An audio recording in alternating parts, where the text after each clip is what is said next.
जय जिनेन्द्र। आज की स्वाध्याय की छड़ाला की जो तृतीय ढाल चल रही है उसका आज हम तृतीय छंद, अभी तक हमने सच्चासों को द्वैध मोक्ष मार्ग और निश्चय रत्नात्रय का स्वरूप को जान लिया था। आज हम जानेंगे व्यवहार रत्नात्रय क्या कहलाता है। उसके पहले आप लोगों ने चैनल को सब्सक्राइब नहीं किया है तो उसको सब्सक्राइब कर दें और बेल आइकन को दबाएं जिससे आपके लिए सर्वप्रथम नोटिफिकेशन मिले। और जो भी आपकी जिज्ञासा हुआ है हमारे लिए कमेंट के माध्यम से जरूर करें, उसका समाधान वहीं पर दे दिया जाएगा अर्थात वहीं पर कर दिया जाएगा उसका समाधान। और जो इसके पहले की जो वीडियो है उनको जरूर देखें, मैंने डिस्क्रिप्शन में उसकी लिंक दे देता हूँ। हम देखते हैं व्यवहार रत्नात्रय का स्वरूप, पाठ छंद क्रमांक 3। चलिए पढ़ते हैं।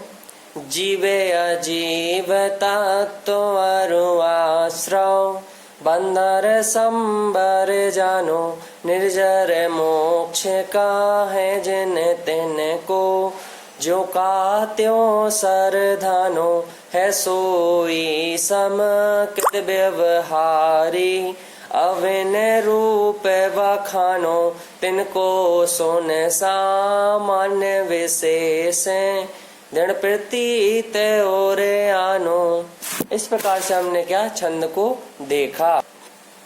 तो हमने छंद को देखा, अब हम इसका अर्थ देखते हैं कि व्यवहार रत्नात्रय क्या कहलाता है। निश्चय तो हमने जाना कि जो दूसरों दिव्यों से अपनी आत्मा को भिन्न जानकर अपनी आत्मा का श्रद्धान करता है वही निश्चय मोक्ष मार्ग सम्यक दर्शन कहलाता है। अब व्यवहार रत्नात्रय का स्वरूप हम अच्छी तरह से जानते हैं कि जीव अजीब तत्व, जो तत्व है उन रूप आश्रव बंध संबर इन सबको क्या जानो।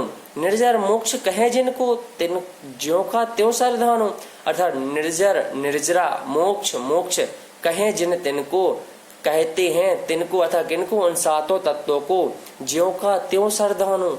वह जैसे हैं हमें वैसे ही जानना चाहिए। हमें कभी भी उन तत्वों पर पदार्थों पर अपने देव सच्चे शास्त्र सच्चे गुरु पर क्या कभी भी उल्टा श्रद्धा नहीं करना चाहिए। कभी भी अपने मन में ऐसी भाव नहीं लाना चाहिए कि यह गुरु नहीं है, शास्त्र नहीं है, देव नहीं है, तत्व सब एक ऐसी फालतू चीज है। नहीं, जिस प्रकार से यह शरीर और आत्मा एक में एक है उसी प्रकार से यह धर्म भी हमारे लिए करना जरूरी है। हम कहते हैं कि नरक क्या होता है, स्वर्ग क्या होते हैं, सब फालतू चीजें, बकवास चीजें। नहीं, ऐसा नहीं है। फिर वहां पर मैं स्वयं कहता हूं कि जब आप नरक तिरंज को नहीं मानते हैं तो जो आपके पापा है, जो आपके पापा के पापा परदादा इत्यादि हैं, क्या वह जैन थे? आपके पास कोई ठप्पा है? क्या आपके पास कोई ऐसा वस्तु है कि आप उससे प्रूव कर सके कि हम जैन थे? अर्थात कुछ भी नहीं है। यह संसार केवल किस पर टिका हुआ है? पूरे विश्वास पर टिका हुआ है। हमें एक दूसरे पर विश्वास करके उस पर भरोसा करना चाहिए। उसी प्रकार से यह जैन धर्म है, यह सातों तत्व हैं, इनको हमारे लिए क्या जानना चाहिए, इन पर अटूट सिद्धांत करना चाहिए। क्योंकि हम अगर उन पर सिद्धांत नहीं करते तो हमारा क्या है, संसार से जो हमारा अभी व्यक्तित्व है क्या भटक जाएगा और हम भी पांचों विषयों में क्या लीन हो जाएंगे अच्छी तरह से। इसलिए कभी भी इन देव शास्त्र गुरु तत्वों पर पदार्थों पर सच्चे देव शास्त्र गुरु पर क्या कभी भी हमारे लिए आक्षेप नहीं लगाना चाहिए। जो है वह सत्य है, नरक होता ही है।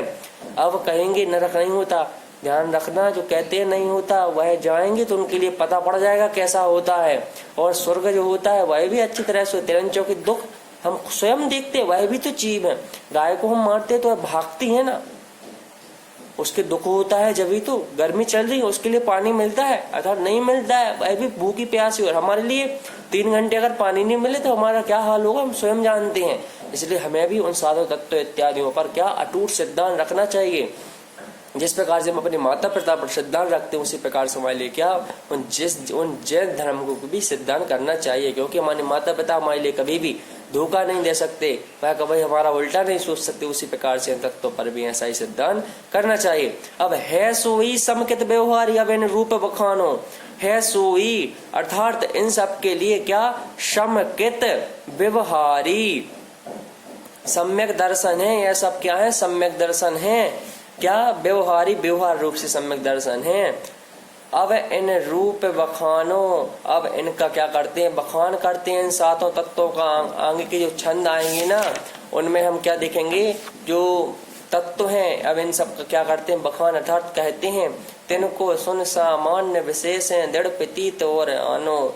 तिनको अर्थात किनको, उन सातों तत्वों को सुन अर्थात सामान्य से अच्छी तरह से, विशेष ही अर्थात विशेष जान करके उनके लिए क्या दृढ़ प्रतीत और आनो, अपनी श्रद्धा से, अपने मन से, अपने हाव भाव से क्या उनके लिए क्या श्रद्धा अर्थात उसमें प्रतीति और उसमें लगाव करना चाहिए, और क्या उसको अच्छी तरह से उन तत्वों को जानकर मानना चाहिए। हमने तत्वों के बारे में अच्छी तरह से जान चुके हैं। अगर नहीं जाना है तो यूट्यूब चैनल पर वीडियो है भाग 2 की, उसमें हम 7 तत्वों के बारे में अच्छी तरह से जान सकते हैं। देवसाग गुरु को भी अच्छी तरह से जान सकते हैं, इसलिए उन वीडियो को भी आप लोग सभी क्या करें, उनके लिए देखें। एक बार फिर से इसका अर्थ देख लेते हैं कि जीव अजीव तत्व और आश्रव, जो इस जीव अजीव आदि 7 तत्व हैं, कौन कौन से, आश्रव बंध संबर जानु, इनको जानना चाहिए। निर्जर मोक्ष कहे जिन तिनको, जैसे निर्जरा और मोक्ष इनको कहते हैं, ज्यों का त्यों श्रद्धा, उनका वैसा का वैसा ही श्रद्धा करना चाहिए। है सोई समकित व्यवहार, यह सब क्या है, 7 तत्व कैसे हैं, व्यवहार सम्यक दर्शन है। अब इन रूप बखानो, अब इनका क्या करते हैं, हम बखान करते हैं।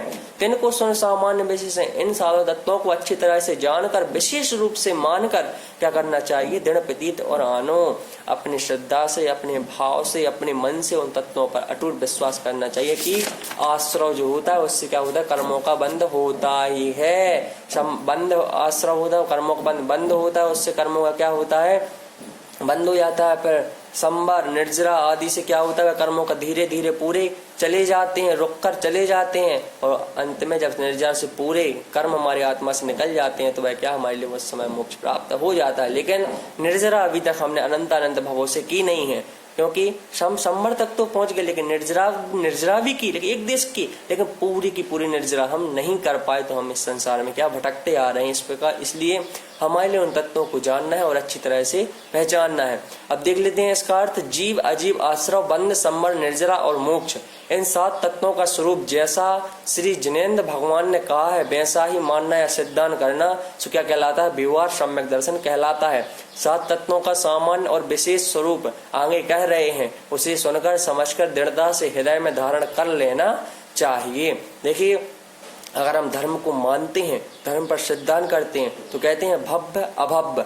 जो भव्य वह होते हैं जो मोक्ष की इच्छा रखते हैं, वह मोक्ष जा सकते हैं। अभव्य वह होते ना तो वह इच्छा करते हैं ना कभी भी जा सकते हैं। चारवाक दर्शन कहता है ऋणम कृत्वा कृतम पिबेत, अर्थात ऋण लियो, ऋण लेके अर्थात उधार लेके क्या घी पियो, इस संसार मिला है अच्छे से जियो। लेकिन नहीं, वह वहां पर जैन धर्म जैन दर्शन क्या सिद्ध नहीं करता है उसके लिए कि यह सही बात है, क्योंकि इस संसार में हमारे जो आचार्यों ने कहा है वह बिल्कुल सही बात अच्छी तरह से होती है। जो आचार्य श्री अभी वर्तमान में देख सकते हैं, आचार्य श्री विद्यासागर महाराज, शांति धारा का कितना प्रभाव हुआ, मुनि पुंगव सुधासागर महाराज, शांति धारा का प्रभाव क्या होता है जैन धर्म पालने से। अभी की जस्ट की रिपोर्ट है कि भीलवाड़ा का जो व्यक्ति था आचार्य, उसके लिए क्या कोरोना पॉजिटिव पाया गया, तो उसने क्या किया कि वहां से मुनि पुंगव सुधासागर महाराज जी से बिजोलिया में शांति धारा उनके मुखारविंद से करवाई, और एक जब उसकी अगली रिपोर्ट आई तो वह क्या नेगेटिव रिपोर्ट आई, तो वह भीलवाड़ा से ही पैदल बिजोलिया क्या महाराज के दर्शन करने आया। ऐसे ही एक बार क्या हुआ कि जब एक डॉक्टर ने मना कर दी कि या तो मैं आपकी क्या बीबी को बचा पाऊंगा या आपके बच्चे को बचा पाऊंगा, तो उसके पति जो था उस बीबी का, तो उसने सुधासागर महाराज के पास क्या शांति धारा करवाई। अगले दिन ही बीवी भी बच गई और डॉक्टर और बच्चा भी बच गया। इस प्रकार से ऐसे बहुत से केस हैं जिसमें क्या धर्म का प्रभाव हमने देखा है, क्योंकि हम ऐसे ही लगाते कि धर्म सबका भलाई करता है या धर्म करने से ही हुआ है। नहीं, हमारे कर्मों का जो उदय कभी कभी खराब रहता है और कभी कभी अच्छा रहता है। अभी हमारा कर्मों का उदय क्या अच्छा चल रहा है, शुभ कार्य चल रहे हैं, क्योंकि हमने कैसे पुण्य पूर्व जन्म में कमाए थे, तो भाई अभी हम अच्छे चल रहे हैं। क्योंकि जब कर्मों का उदय आता है तो इतना खतरनाक आता है कि एक विपत्ति खत्म नहीं होती और दूसरी अपने आप ही आ जाती है। इस प्रकार से जो राग द्वेष आदि पूज्यपाद स्वामी ने कहा है, राग द्वेष दई दीर्घ नित्याकर्षण कर्मणा अज्ञान सुचन जीव संसार अब्द ब्रह्मस्यतौ। हम इस संसार में क्या उस राग द्वेष के कारण इस संसार में क्या भटकते आ रहे हैं। इस प्रकार से हमने व्यवहार सम्यक दर्शन को जाना। अब हम देखते हैं जीव के भेद कल देखेंगे इसके लिए बहिरात्मा, उत्तमात्मा और परम अंतरात्मा आदि का जो स्वरूप है उसके लिए हम अच्छी तरह से कल जानेंगे। मैं आशा करता हूँ आप सभी के लिए समझ में आ गया होगा। जो समझ में नहीं आया है उसके लिए हमारे लिए कमेंट के माध्यम से बताएं। इस चैनल को सब्सक्राइब जरूर करें जिससे हम क्या कर सकें, जब अगले जो क्लासें चलें वह हम लाइव चला सकें, इसलिए सब्सक्राइब जरूर करें। आप सभी के लिए जय जिनेंद्र।